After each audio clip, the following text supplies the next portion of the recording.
మిత్రులందరికీ శుభోదయం. రైతు భారతం కార్యక్రమానికి స్వాగతం. ఈరోజు నేనైతే వరి పొలాల్లోకొచ్చానండి. పొద్దున్నే వీరు 6 గంటలకే పని ప్రారంభించారు. ఇక్కడ చూడండి మరి వరి పొలాల్లో ఎంత స్పీడ్‌గా పని చేస్తున్నారో. నిజానికి భారతదేశంలో 140 కోట్ల మంది ప్రజలకు కడుపు నింపుతున్నారంటే అది అన్నదాతలు, రైతుల చలవే అని చెప్పొచ్చు.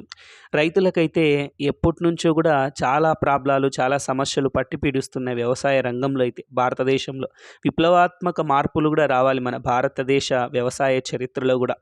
జై కిసాన్ అంటారు, జై జవాన్ అంటారు, రైతే రాజు అంటారు, అన్నదాత అంటారు. ఇట్లా ఎన్నో పేర్లతో పొగుడుతూ ఉంటారు గానీ, వారి సమస్యల పరిష్కారానికైతే ఏ రాజకీయ నాయకుడు, ఏ పార్టీ కూడా వారిని ఇంతవరకు ఆదరించిన పాపాన పోలేదని చెప్పొచ్చు. రైతులైతే ఎన్ని కష్టాలు, నష్టాలొచ్చినా కూడా వారు వ్యవసాయాన్నయితే వదిలిపెట్టరు. వ్యవసాయాన్ని పండుగలా వారు చేసుకుంటూ ఉంటారు. ఎందుకంటే వారు భూమిపుత్రులు. నిజంగా ఈ పదాన్ని ఎవరు కనిపెట్టారో గానీ రైతులు నిజంగా భూమిపుత్రులే. ఎన్ని కష్ట నష్టాలొచ్చినా కూడా వ్యవసాయాన్ని మాత్రం వదిలిపెట్టేటువంటి సాహసాన్నయితే వారు చేయరు. చాలామంది అయితే ప్రైవేట్ కంపెనీలు వాళ్ళు ఉంటారు గదా!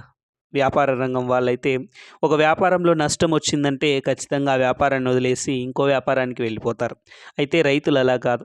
భూమిని నమ్ముకున్నటువంటి భూమిపుత్రులు ఎన్ని నష్టాలొచ్చినా, కష్టాలొచ్చినా కూడా ఆ భూమాతనే నమ్ముకొని వారు వ్యవసాయాన్ని చేస్తూ ఉంటారు. భారతదేశ చరిత్రలో వ్యవసాయ రంగంలో ఉన్నటువంటి కీలక మార్పులు కొంచెం మారవలసినటువంటి అవసరం కూడా ఉంటుంది. దేశానికే అన్నపూర్ణ ఆంధ్రప్రదేశ్ అంటారు. మరి ఎందుకో తెలుసా? వరి పండించేటువంటి రాష్ట్రాల్లో ఆంధ్రప్రదేశ్ కూడా ప్రముఖ స్థానంగా ఉంది.